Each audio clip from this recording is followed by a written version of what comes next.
Thank you, fellow valuers. Thank you, the Secretariat. Thank you, the Chairperson of the Valuers Council, the councillors here, my colleagues, the students who I see amongst us, as well as the past presidents of the RAISE, the EAC, councillors, as well as my peers. Before I present my slides, I would like to say that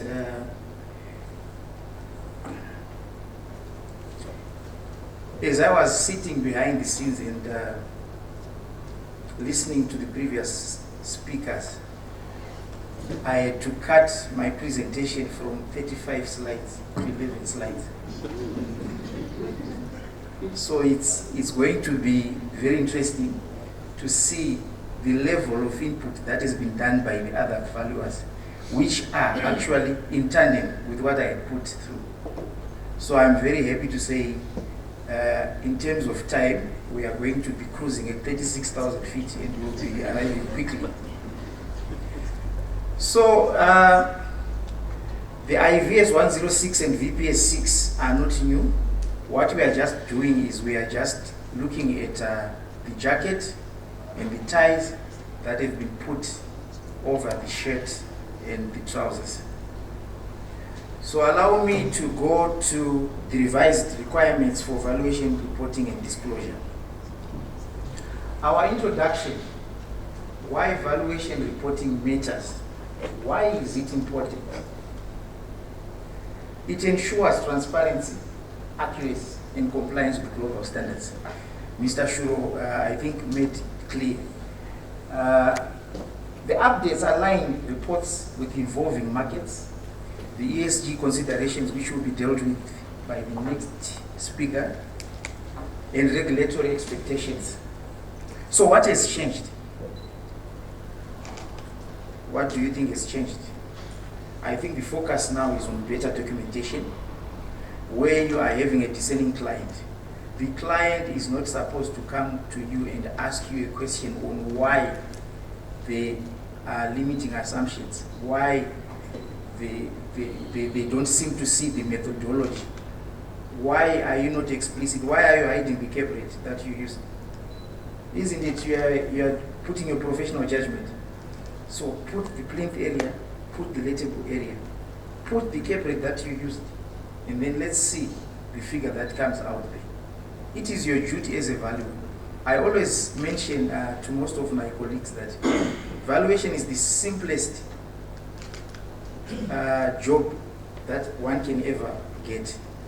It's like you go to someone and you say to them, what time is it? And then they say it's 11:15. Then you charge them for that. Simple. You are getting all the inputs. All you are doing is to put your professional judgment. So when you look at evaluation, the Red Book 2024 aligns with IVS 2024, which is effective 31 January 2025. But when you look at the new terminology, it clarifies terms like market value. You are looking at the average sectorial rentals that you capitalize using the comparable cap rates, and you come up with a value. The investment value or investment worth, you are now looking at the value to the owner, the net worth to the owner. So a client can come and say to you, you know what, I'm achieving $9 a square meter on industrial property. But when you go to the industry, you then see that the average sectorial rental is $5. You don't have to use the 9. The 9 is the worth to him. But what the market is prepared to pay for is what is obtaining on the market. So let's be clear on that. And it then comes to fair value. This now has got to do with reporting for the preparers, the listed companies, the pension funds. And you will be able to differentiate and make sure on your basis of valuation and definitions, all these things are explicitly exhibited on a particular item on the report, so that every term will be able to at least see that this report is talking. The report has to be talking in accordance with the evaluation standards. I am privileged to have colleagues that we do peer reviews all the time. When you are doing evaluations and you are in doubt, do not go to the client without a peer review. Ask the Nyambiris of this world, ask the Tembwas of this world, ask the Muingis of this world. We need to have transparency. That is the reason why we're having this market masterclass anyway. We should be able to exchange information, exchange notes. When you do evaluation and you put a figure on your own without peer review and you think you know it all, I think that's the biggest problem that we will face as evaluators. Let us always have a peer review. Zvinonzi nechishona zvikomo zvikuru zvinopanana muti. So let's do that. We are in a market where information is now coming and where we are having these exclusive masterclass sessions. Let us share this information. Let us, when you go to Gweru, why would you want to go and value in Gweru without talking to Victor or without talking to Sekuru? I would rather come and have coffee with you at your office and we discuss around these issues than for me to go and then give a client information. When it now comes to defending, I am calling you. You did not even ask me for a fee for sharing the information at the end of the day. So let us learn to do that. So the ESG integration, the factors must now be disclosed if they significantly impact on the valuation. Similar to those environmental factors that we used to put when we were considering the EMA wetlands, whether the development was in an ecologically sensitive area, and have you considered the fauna and the flora when you are doing the development. I think if we look at the way Chapman was built and the way Tendeseka was built, you can still see that there is a stream that is flowing under the Mkuisi River. It goes through the building.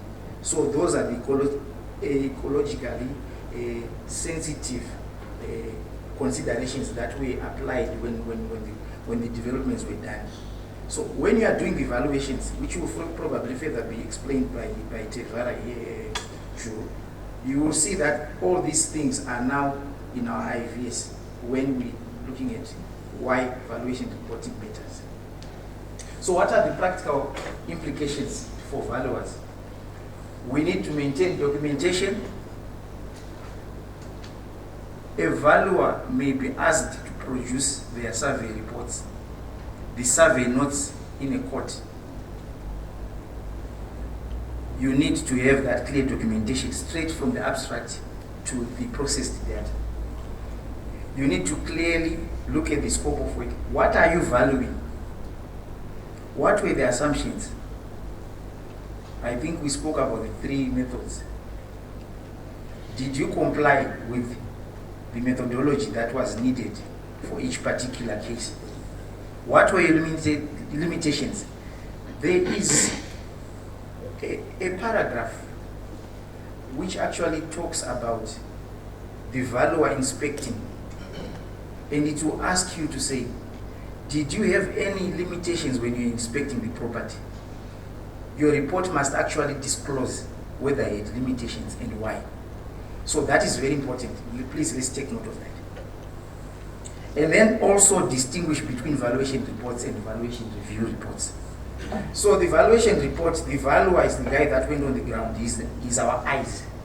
Let us not fight amongst each other when I am a reviewer and you are a valuer and I am a valuer and a reviewer. The valuer is the guy that went on the ground. He was given the instruction by the client. He uses the evaluation standards. He went on to inspect. He went to the deeds office. He did not do any structural inspections or any electrical testing. He did not have any limitations when they went on to do the inspection. They were given sectorial properties So residential, what did they do? They used the comparables method. They looked at the land area, they looked at the building size, compared with the locality, same town planning, and they adjusted to get a value. When it's industrial and commercial, they use the implicit method, average sectorial rentals, comparable cap rates, sectorial as well, industrial, commercial, adjusted the cap rate, got a value. Agricultural, they use the cost method. Hotels, they use the cost method. And the reviewer now comes. The reviewer is not fighting the valuer. He is only saying, have you complied with the standards? Did you provide what the IFRS reporting is saying in case of the preparers? So the valuer and the reviewer is just going and ticking the boxes to say appropriateness of the model used. And then they are saying, okay, the cap rate was within what I saw. Why are we using this? Why are we using that? So that's the difference. But at the same time, it's basically the same thing. You are doing what is called iteration, going backwards and forwards, but just trying to make sure that what comes around at the end of the day doesn't matter, but it is the inputs that we use, the value drivers that we used. So you then stay updated on ESG factors and their impact on valuations, which will be explained later. And you use the valuation models. These now justify the methodology, ensure transparency to a discerning clientele, your assumptions, and as I mentioned earlier, the models are supposed to be appropriate for the valuation purpose. What are the challenges that we face as valuers? Because of these valuation standards, now the documentation has increased. So we need to use management information systems. They are inbuilt, like I remember when we started computerizing valuation schedules, Mr. Jude, it was 1995. We used to use these math books, and then you do a GRC schedule.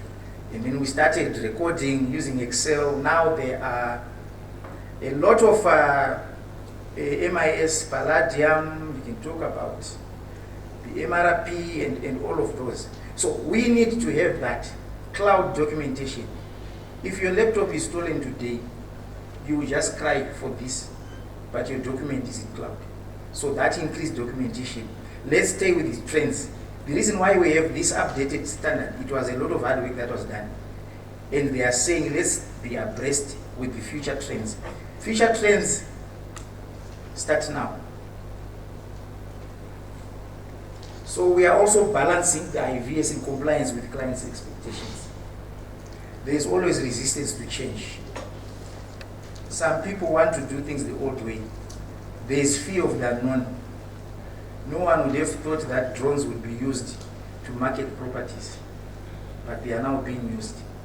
No one would have thought that we would be online. A property book just marked 10 years in existence. Beforehand, people would rush to the Herald. And the Herald has been made irrelevant. The classified section is now like this. So you can see, once you don't want to change, you are going to remain in oblivion. The only constant is change. Disclosure requirements. This is the exciting part. The revised IVS requires specific disclosures, including valuation purpose, I spoke about that.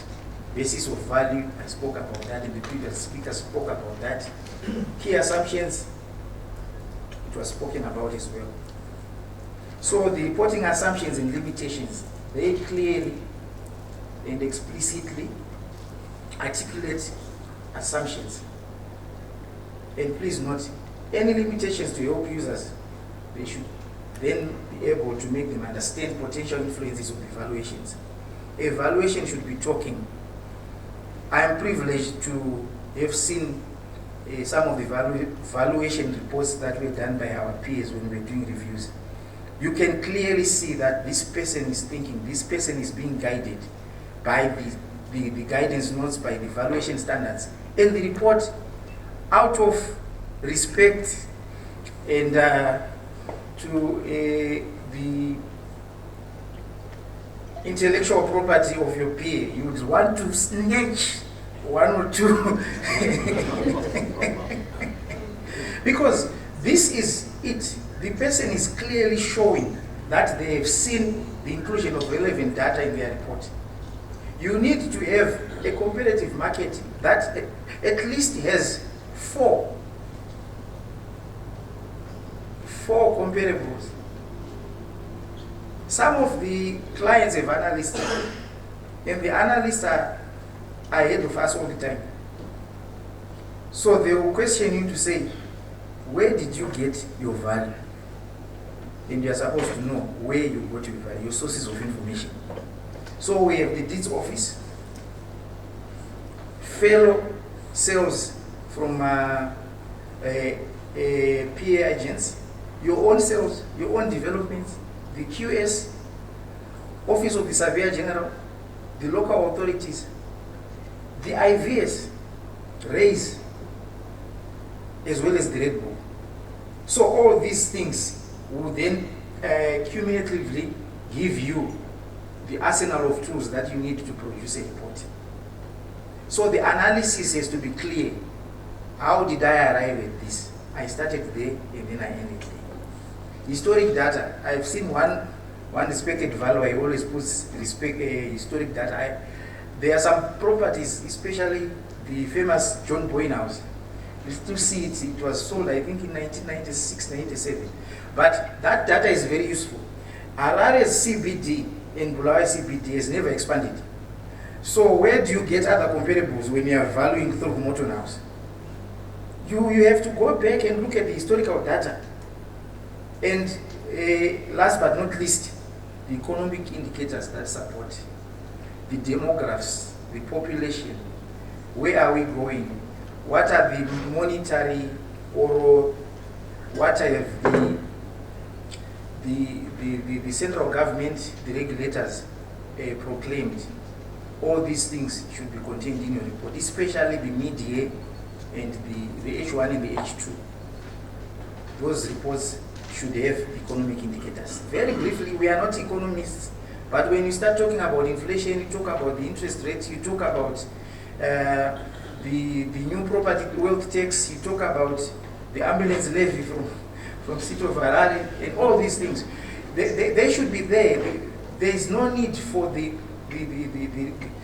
user of your report to be asking questions. We are being guided.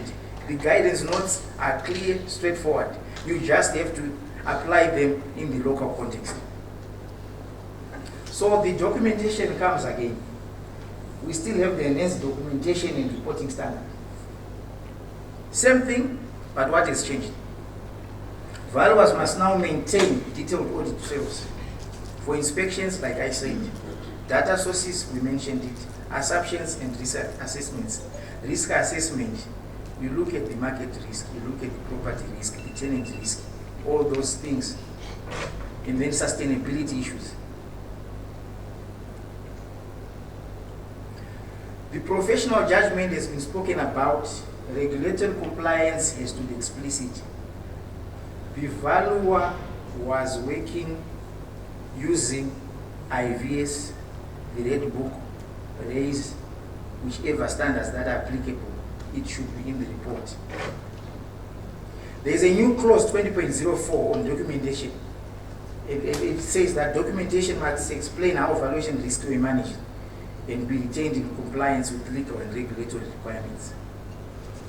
I think through the Valuers Council, we might need in our next conference or seminar to actually have a presenter giving us what constitutes a valuation report, the prerequisites. What the valuer then does with his own schematics, it's still fine. But at least the backbone of the report.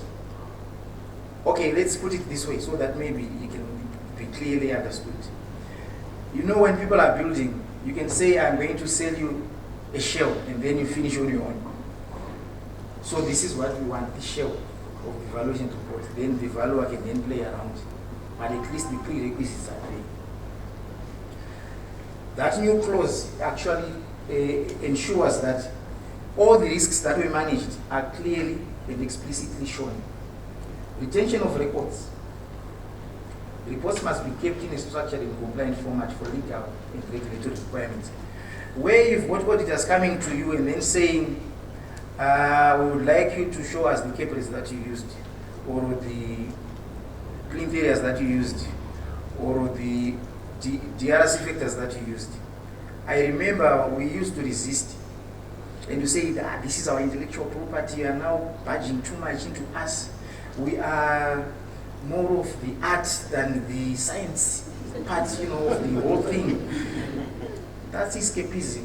We don't need that. Show them. Let us have all that. I measured. I was trained to measure as a reference.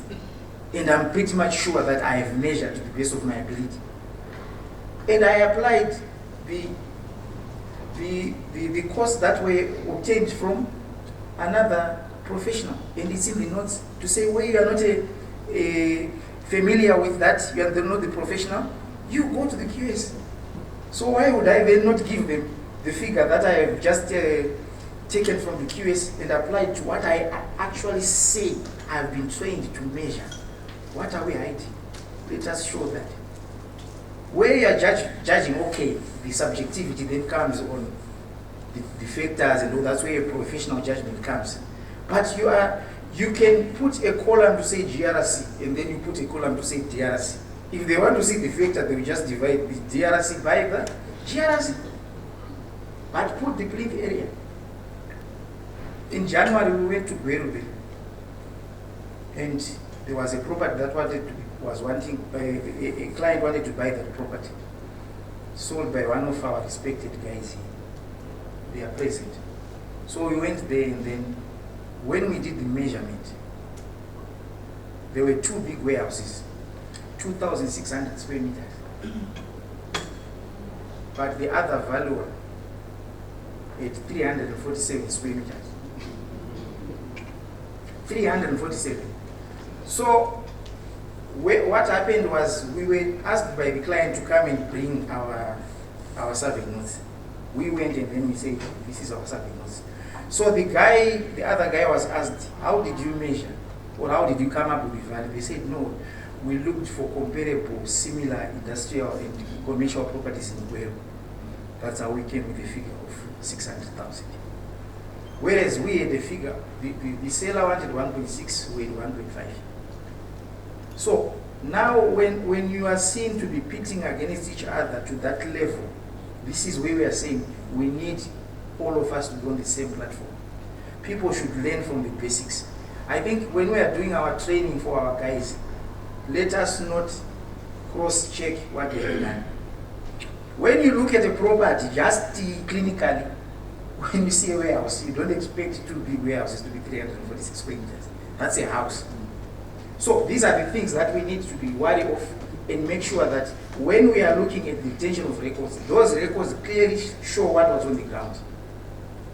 When we were trained, we would measure in the afternoon, and then at night you draw scale diagrams. And the following morning you present internally. As much as it was boring, but it has made us to become the valuers that we are now. And whatever happens, whether the change is now through MIS or we are still going with the flow. So we don't want anyone to be left behind. Let's go with the flow and make sure there are no shortcuts. So that's where then it comes to transparency in evaluation methods and assumptions. Because they say, we just looked at the comparables. There were some industrial, they were sold, and we just said, I think, 600,000. Because the other industrial was, I think, 800. So it was a little bit smaller. I don't know what happened.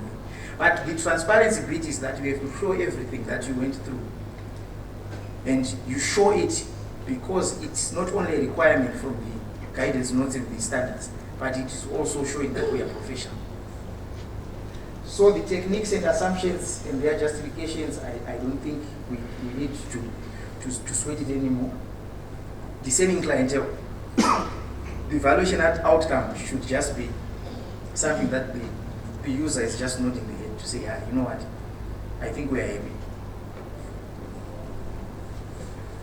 So the evaluation models, what are the new guidance for accuracy? The new guidance on evaluation models, if using the AVMs, AI, or the proprietary models, the valuers must justify the methods used, transparency in the calculations that I was talking about, and also to confirm that they are appropriate for the evaluation purpose. We must actually have a bold statement to say we have complied with the standards. That confidence to say I have complied means you have done everything that is supposed to be done. So before, we used to use AVMs without mandatory justification, but now every model must be documented and assumptions disclosed, like I said. The key elements and compliance, that is section 30. It clearly says that reports must provide a clear and well-structured description of the basis of the conclusion of value. I had summarized it before. You can go to paragraph 30.01, and in 30.04, there is a comprehensive narrative to be abbreviated in the summary of the report. So when you do your report, there should be an executive summary, a report summary, and then whatever then you get, then do with your methodology. But that is supposed to be clearly shown. For standing engagements, updates to existing AVS compliant reports are allowed if agreed upon with the client, and that is in para 30.04, 0.05, sorry. And the ESG factors are coming back. I have seen that in our reports we are still resisting that. Even the previous seminar, people were sleeping when we were doing the ESG. Fear of the unknown. That corridor of power that you have using the existing things, you still think it happens. I remember a friend of mine, his father died within 6 months after he was retrenched. He used to go and read the water levels, every day in the morning. He goes and reads the water level, he comes back. And he was replaced by a small gadget like this. So when he was told this is the thing that is now going to monitor the water level, he just could not stomach it. And he passed away. So let us, please, let us move. This is the reason why we are spending all our time here, trying to make sure that we are all on the same page. So the minimum requirements for valuation reports are in paragraph 30.1. We spoke about the scope of work, assets, liabilities valued, our identity, the valuation date, very important, basis of value, significant assumptions, and you see the ESG factors come again. I remember when people started talking about green buildings and sustainability issues, a lot of us never bothered ourselves. Even some of the reports up to date, they don't contain sustainability issues. But that is where the world is going. We are all going green. Most of us now have got solar panels at home. Udara white magetsaka, we are white, yes. But now we don't have to do that because there are alternatives. This is the way to go. And when we look at the importance of including an IVS compliance statement and the date of report, it actually indemnifies the valuer to say that I have done this at this particular date. Anything outside that date, anything that is post valuation date can be considered, but you are still protected by the valuation date that you signed. And then non-compliance.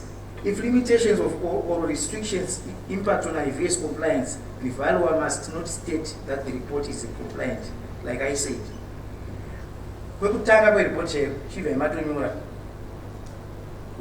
relied on the data provided by the client, I did not mention. If you don't do that, you are in trouble. Because the standards clearly say so. It's like reading from the Bible. You are guided by the Bible.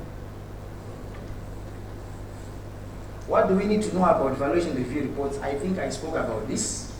It's not evaluation. The valuer was the eyes on the ground. You are just doing an iteration. We don't have to go back, but you can go to para 40.01. All that I spoke about, the minimum requirements for valuation report, review reports. The key difference, if a value is provided as part of the review, it becomes a valuation and it must comply with section 40. That one, let's take that. So, an auditor and the client can then agree to say, we are going to adopt what the reviewer has said. I have 10 million from integrated. I review it 10.2 and I still feel there is 10.2 there. It now becomes the valuation, and that will be included in the books. So you see, it's co-opetition. You and the valuer are working in tandem. Actually, you are getting paid to review what Mkomanyambi has done. Instead, he is supposed to come and say, Kashon, I am doing this. Can you just pay a review for me? And then I say, as a brother and as a peer, I think you're okay. Bye, see you. Then you buy me a bottle of lunch, a bottle of wine. But now, the auditors are coming and saying, no, guys. Review this guy and then we pay you. If you still feel that this is the figure that is supposed to be used, perfect. Then it becomes evaluation and it must comply with section 40. Tapa button. Right. So what are the takeaways? The previous speakers spoke about the emphasis on transparency, the integration which will be spoken about just after me, and then its documentation. That is the takeaway that I took. And we must adapt to the new standards to maintain credibility and compliance. What are the future trends? Advancement in technology. I gave a sad example of my friend's father who passed away. Data analytics. You know, I was surprised when we did an evaluation last year, starting in November, and we did the presentation in February. Do you know what AI did? It went on and summarized that the read AI. It summarized all our emails, the complaints from the client, our responses, our promises, and then our presentation. And on the presentation, it actually went on to say how many were present, how many were absent, how many were participating, what was resolved, who is going to do what. This is where we are going. This is where we are going. And we need to have continued CPD. Adaptation, like I said, that will be crucial for us. And as valuation standards evolve, continual education will be critical for professionals to ensure their practices remain relevant and compliant with the latest requirements. On that note, I thank you, ladies and gentlemen.